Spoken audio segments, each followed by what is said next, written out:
Կորյուն Սիմոնյան, Եվրոմեդիա 24, պարոն Հովհաննիսյան, ընդհանրապես պետությունները գնում են տնտեսական զարգացման, ներդրումներ են բերում երկիր, տնտեսական ակտիվություն են ապահովում եւ այդպես կազմվում է պետական բյուջեն, ներողություն իրականացվում են բյուջեով նախատեսված միջոցառումները։ Հայաստանի Հանրապետությունը փաստորեն պետական պարտք է ավելացնում, որպեսզի թոշակներ տա, աշխատավարձեր տա,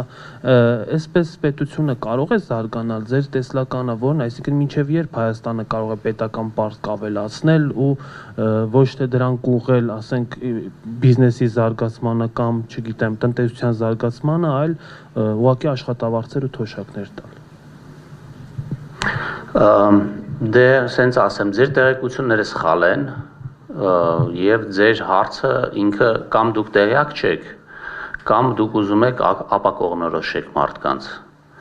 Իրականում Հայաստանը երբեք պարտք չի վերցնում թոշակ եւ աշխատավարձ տալու համար, որովհետեւ մեր բյուջեի կանոններն են այդպիսին։ Այսինքն մենք կարող ենք պարտք վերցնել, եթե մեր պարտքը անցնում է 40%-ից, իսկ մեր պարտքը վերջին տարիներին 40%-ից վերև է, դա նշանակում է, որ մենք իրավունք չունենք պարտք վերցնել որևէ ոչ թե թոշակ եւ աշխատավարձ, այլ որևէ տեսակի ընթացիկ ծախս անելու համար։ Սա ինչ է նշանակում։ Սա նշանակում է, որ կապիտալ ծախսերի մակարդակը պետք է ավելի բարձր լինի, քան պարտքի կամ դեֆիցիտի մակարդակը։ Հետևաբար նշանակում է, որ մենք պարտք ենք վերցնում, որպեսզի իրականացնենք այդ կապիտալ ծրագրերը։ Ճիշտ է, այդ ամեն ինչը լցվում է մի ընդհանուր կացայի մեջ, հա։ Մենք ունենք ընդհանուր ծախսեր եւ ընդհանուր եկամուտներ եւ վերցվող պարտք, բայց կանոնը այնպիսին է, որ դեֆիցիտը չի կարող ավելին լինել,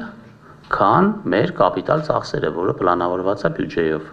Եվ հետևաբար ձեր ենթադրությունը, որ մենք վերցնում ենք պարտք, որպեսզի աշխատավարձ եւ թոշակ տանք, ճիշտ չի։ Այսինքն վերջին պետական պարտքը, որը վերցնել բյուջեով նախատեսված միջոցառումներ։ Այո, պակասուրդին, բայց այդ պակասուրդը ավելի փոքր է, քան մեր կապիտալ ծախսերը։